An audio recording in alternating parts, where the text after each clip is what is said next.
Mathias et Benjamin sont les habitués du festival Escale d'ailleurs. Chaque année, ils aiment découvrir de nouveaux jeux et s'affronter dans un esprit de rivalité. Avec mon ami, on est venu ici, un peu dans une optique de compétition. Et donc on s'est dit qu'on allait faire tous les jeux. Et là actuellement, il y a quoi comme score, Mathias?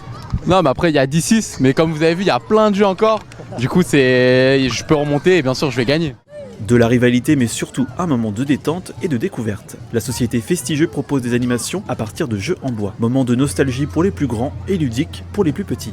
On a les adultes, on a les tout petits, on a aussi des fois des grands-pères et des grands-mères qui sont ravis de retrouver l'ambiance de leur village quand ils étaient petits.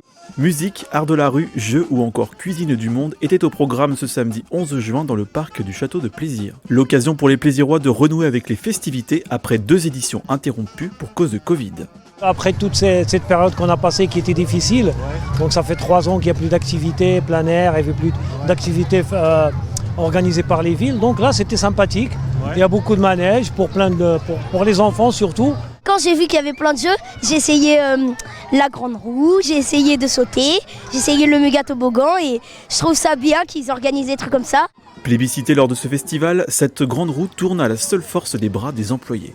Vous avez 2 collègues à nous derrière qui font tourner, qui donnent une impulsion de part et d'autre pour donner un coup, pour aider la roue à tourner. Donc c'est 100% écologique, ça ne fait pas de bruit, c'est très joli et c'est très plaisant à voir. Fanfare ou encore déambulation originale, il flottait comme un air d'été pour cette 17e édition à Plaisir. Sous un soleil radieux, le succès était au rendez-vous avec 15 000 visiteurs présents.